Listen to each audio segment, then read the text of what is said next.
How you doing, guys and gals? My name is Doug Wilson, and this is Yellow Hawk Customs Outdoors. Anyway, so I kind of just got finished the client offerings video, right? And who knows when that's going to be posted. I don't know. This one could be first, that one, I don't know. You know what I mean? So they're going to be out of order. Hey, sue me, right? Man,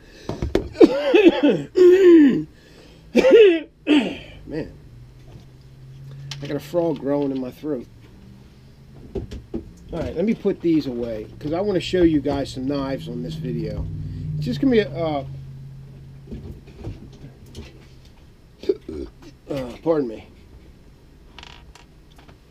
I do need this one. Okay, so stick around, you guys. I'm going to show you all these knives here. Because they are for sale.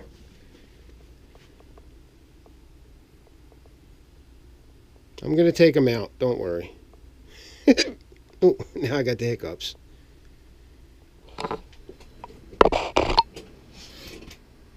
Stay tuned.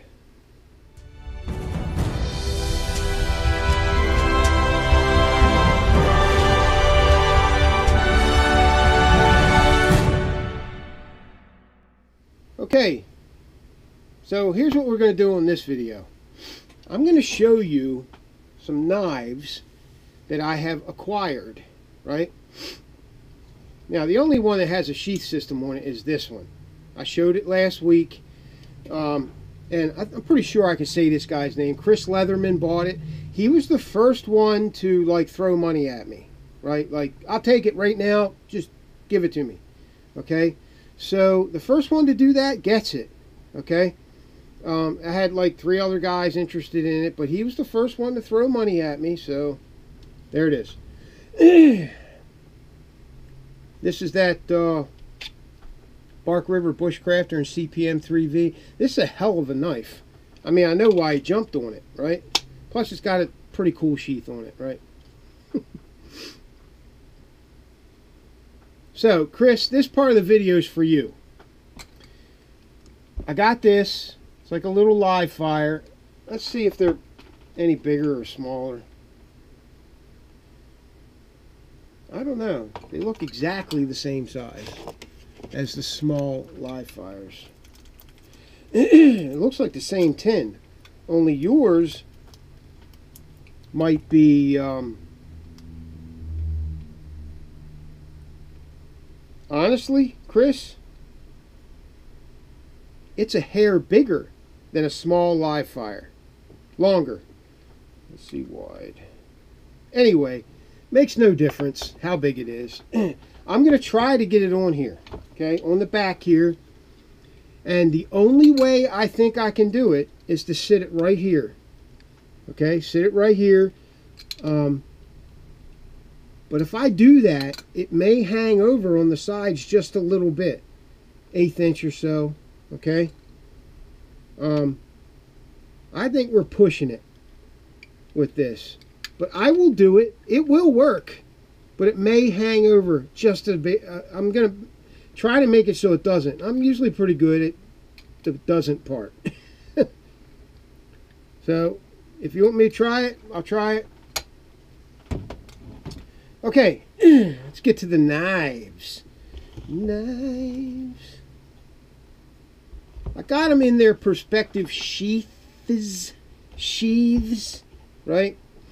They're all leather sheaths, and usually, if I buy a knife that has a leather sheath on it, and I don't care how nice that leather sheath is, it's probably coming out of that leather sheath, and I'm going to put it in Kydex. Because that's my opinion. That's it. Just my opinion. It's not a fact that Kydex is better than leather. It's just my opinion. They both have positive attributes. Kydex just has more positive attributes for guys who actually spend time in the field. Right? Getting rained on, snowed on. I hate it when a leather sheath gets wet and it like never frickin' dries. And then you go put it next to the fire to try to dry it. All it does is like shrivel up, right? Generally. Okay, so first knife. You guys can go on the internet and look at all the specs for these knives. I'll tell you what I know about them, right? I'll tell you what I know. This is D2 tool steel. This is an Arthos. They call it a survival knife, but it's actually an Arthos bushcrafter, right? That's what I call it. Very comfortable, very serviceable knife, right? Not completely high end, but a nice knife. Somewhere in the middle. You know, somewhere in the middle, like an LT Wright, a Bark River, you know, all that, right? Somewhere in there, somewhere.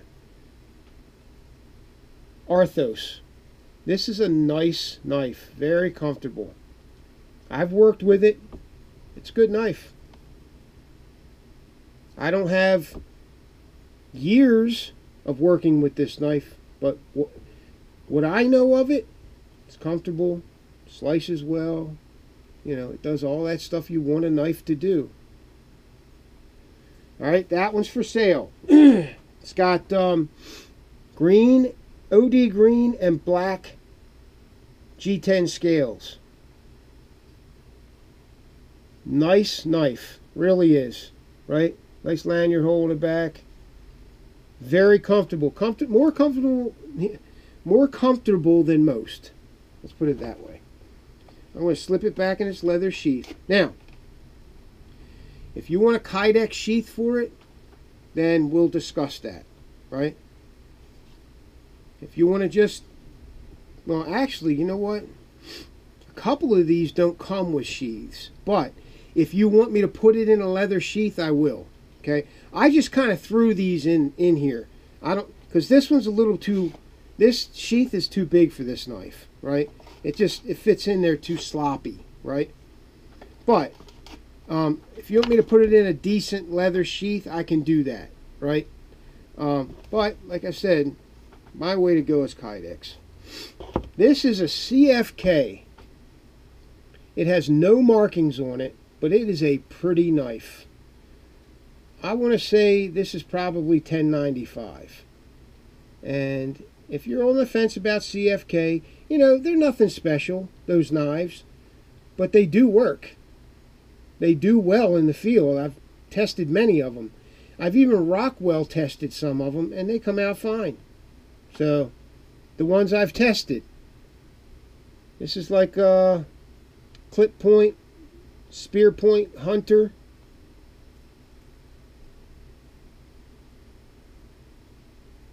This is a sweeping clip point. Beautiful. Got chrome bolsters. Feels like G10. Could be micarta scales. Mosaic pins. This is a really deep, like burgundy handle. Almost brown. I'd say it's brown.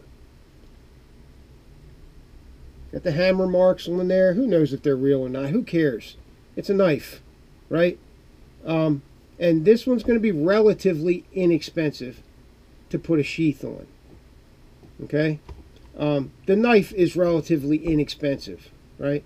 So you might spend as much on the sheath as you do on the knife. You may be. Okay? Probably more. It depends on what you want, right?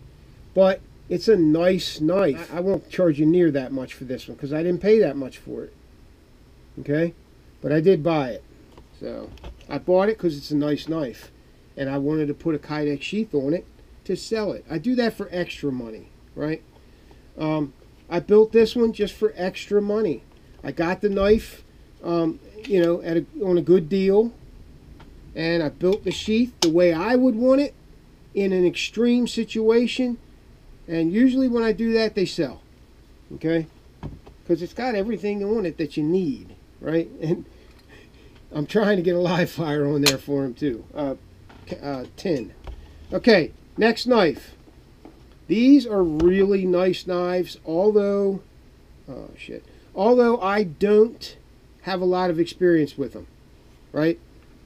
I went to their website, checked them out. This is a high-end 01 tool steel Fall Creek Bushcrafter. Fall Creek, USA. Fall Creek Knives. Right? Got a nice Scandi grind. Beautiful. That is... I don't think it's Scandi Vex. It depends. Some knife makers put grinds on knives and they call them something and they're really not that, right? Like if he calls this a convex Scandi Vex, it's not. I don't think it is. It doesn't feel convex to me. But you know what I'm saying, right? It's a Scandi grind, and it has a micro bevel on it, which means right at the very end of the edge is a slight micro bevel just to make the edge a little stronger, because it's 01 tool steel. You know, it's not as strong as some other steels. Good steel though. So Fall Creek Bushcrafter, very comfortable in the hand. This is a no-brainer, really. High end, every bit as good as a Bark River, and I'm sure there's guys that say they're better. You know what I mean? I don't know if they are or not. I'm not giving an opinion on that. Mike Stewart will come to my house and stick a spear in my head. Alright, so this one is the Bushcraft store, the Bushcrafting store, something like that, right? Little Bushcrafter. Fits in the hand well. This would make a good neck knife. It would. It would make a perfect neck knife for guys who like them a little bit bigger than, you know, an SE Zula. You know what I mean? Actually, it's about the same size. Let me see. I got one hanging. No, it's shorter. It's shorter than an Izula, right? Lengthwise. So this would be a great, you know, 90-degree spine. These are top-notch knives. They're good. They're good knives, right? And you know, I'm like, I throw out these generic terms because I don't have a lot of experience with them, but I know they're decent knives. You know, I've heard enough people talk about them. Oh, this one here, you can bet your ass this is a nice knife. Okay, just go to their website and check it out. This is the Fiddleback Forge. Fiddleback Forge, I think they call it the Duke. I'm pretty sure. The Duke. Micarta scales.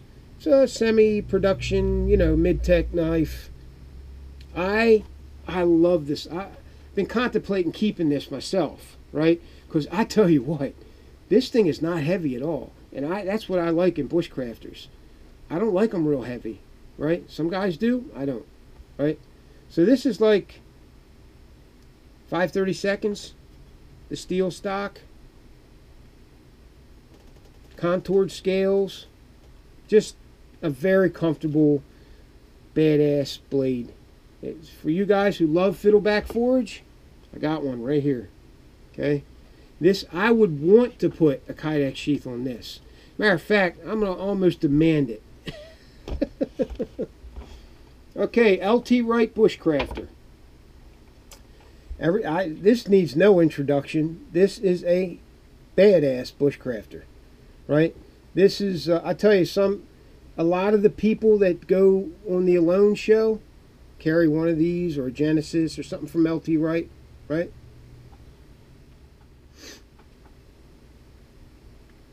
It's got black and OD green polished micarta scales. Nice finger choil there. Pretty light. Let's see how light it is compared to the Fiddleback Forge.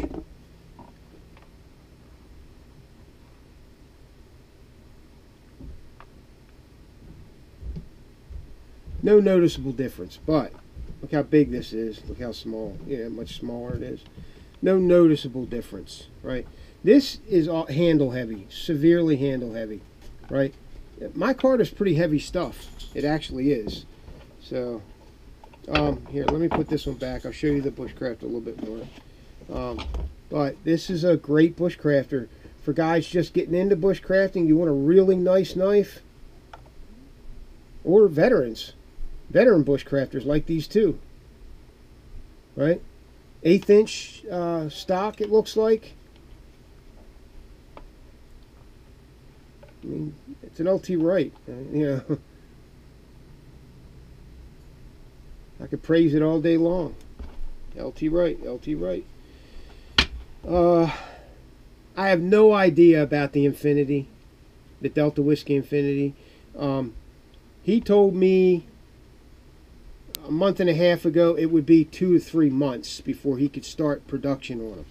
It hasn't even come close to that yet. It's another month or so. All right. So I don't want to badger him. I don't want to beat him up over it because he's busy. He's doing other orders and stuff. And I'm going to say probably going to have 30 to 50 of those made on the first run. It may be 25. I'm still trying to decide that. If you want a Delta Whiskey Infinity, great. I'll post some more pictures of it and try to rekindle some interest in it. But I already got, like, I don't know, 19 guys that want one. So, and they're on my list. Everybody who said, hey Doug, put me on your list for one, you're on my list, right? So you have to cough up that money when it's ready. All right. This one's not for sale. I want to show you this one though. This is pretty cool. Okay, this is some of the stuff that CFK can do. What some of their knives can look like, right? I saw this one, just had to have it. Right? That's a beast. And it is built like a tank. Not quite 1/4 inch stock. More than likely D2. They're famous for D2, right? And you know, if a company puts out just 1 or 2 steels, they're usually pretty good at it. Just an opinion, but they're usually pretty good at those 2 steels, right? Because that's their comfort zone. So, just saying. Just saying. Anyway. Alright guys. So all those are for sale. They're all for sale. If you want a sheath system on them, we'll do it. Alright? Alright guys, thanks for watching. Have a good day. It's like Blade Show weekend. I want to wish everybody at Blade Show a healthy, happy, and prosperous money Blade Show. See you.